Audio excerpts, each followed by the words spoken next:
नमस्कार किसान भाइयों, हमारे चैनल पर आप लोग का स्वागत है। तो किसान भाइयों, आज हम बात करेंगे कि काला नमक धान बीज किस प्रकार का बीज है, इसके पौधे की लंबाई कितनी होती है, इसकी पैदावारी कितनी होती है। यदि आप धान की रोपाई कर चुके हैं तो आपको जानना बहुत ज़रूरी हो जाता है। यदि आप काला नमक की धान की रोपाई किए हैं तो आपको ये वीडियो देखना बहुत ही ज़रूरी हो जाएगा, क्योंकि किसान भाई इसकी पैदावारी जानेंगे और इसकी पौधे की लंबाई हम जानेंगे और इसमें कौन कौन सा खाद डाला जाता है और कौन कौन सा खाद नहीं डाला जाता है। ये कितने समय के बाद इस पैदावारी होगी, मतलब कितने महीने में इसकी पैदावारी होती है।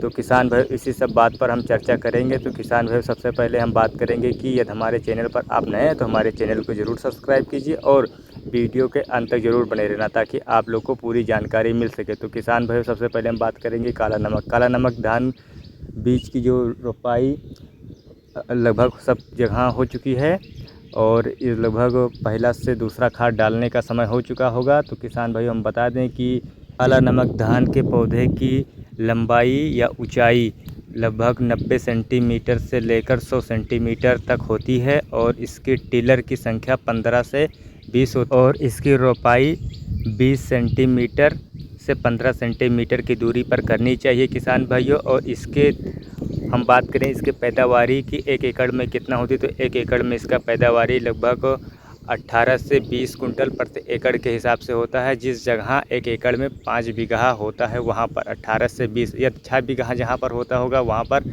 20 से 24 कुंटल प्रति एकड़ के हिसाब से पैदावारी होती है। तो किसान भाइयों, ये जो पैदावारी बताई गई है, यदि आपका धान स्वस्थ रूप से रहेगा, मतलब शुरू से लेकर आखिरी तक इसमें कोई बीमारी नहीं आएगी, आपका धान बीच में गिरेगा नहीं बारिश के वजह से, मौसम के वजह से कि आपका धान बीच में गिर गया है तो पैदावारी इतना होगी, तो इतना पैदावारी नहीं होगी। मतलब आपके शुरू रोपाई से लेकर कटाई तक धान में कोई प्रकार की समस्या नहीं आएगी, तब इतना धान मतलब इतना कुंटल आपके पैदावारी होगी। यदि बीच में कोई भी समस्या आने लगेगी, बीमारी भी आने लगेगी, आपका लास्ट समय में बारिश होने के और तेज़ हवा चलने के कारण गिर गई आपका काला नमक धान, तो पैदावारी में कमी आने लगेगी। तो किसान भाइयों, फिलहाल इसका जो लंबाई हो मतलब ऊंचाई होता है धान का, तो बहुत कम होता है अन्य धानों की तुलना में, तो इससे गिरने का चांस बहुत कम बनता है। किसान भाई इसमें घबराने वाली बात नहीं है, बल्कि अब कुदरत का इत्तेफाक कब कहाँ से बदल जाए कुछ कहा नहीं जा सकता किसान भाइयों। बल्कि यहाँ इसका रोपाई वहाँ पर करना चाहिए किसान भाई, जैसे हमने बताया था कि इसका रोपाई जहाँ जल भराव स्तर मिनिमम है, मतलब ज़्यादा जल भराव स्तर नहीं है और ना कम है, मीडियम में है, वहाँ पर इसकी रोपाई करना चाहिए। क्योंकि इसकी लगभग इसकी अवधि 140 से 145 दिन तक चलती रहती है। तो किसान भाइयों, हमने बताया इसका पैदावारी और अन्य प्रकार के जितना इसकी डिटेल थी हमने आपको दे दी। अब इसका हम बात करेंगे कौन सा खाद डाला जाता है। तो किसान भाइयों, यदि आप रोपाई से पहले आप खाद डाल चुके हैं तो आप कम से कम 10 दिन हो जाए तब खाद डालिए। या तो रोपाई के समय आपने खाद नहीं डाला था तो फिर भी 10 दिन हो जाए तो इसमें खाद डालना चाहिए।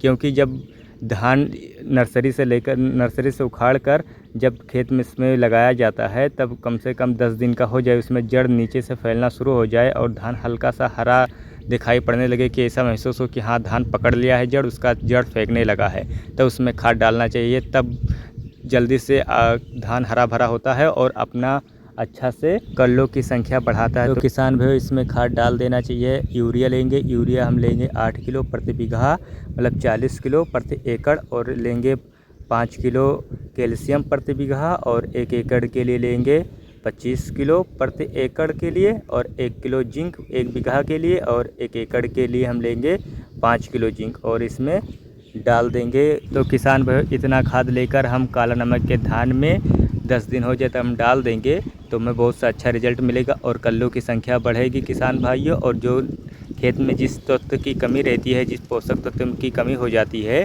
रोपाई के बाद में, तो किसान भाई वो पूर्ण हो जाती है और धान को हरा भरा और स्वस्थ रूप से रखती है। किसान भाई जिंक बहुत ज़रूरी हो जाता है धान के रोपाई के 10 दिन के बाद में। तो किसान भाई अगर 10 दिन का हो गया है आपका धान, आपने खाद डाल दिया होगा, तो आप दूसरे खाद 20 से 25 दिन के बाद डालना चाहिए। तो किसान भाइयों हम बता देंगे अगले वीडियो में कि आपको कौन सा खाद डालना है 20-25 दिन का हो जाए। तो किसान भाइयों चलिए मिलते हैं अगले वीडियो में।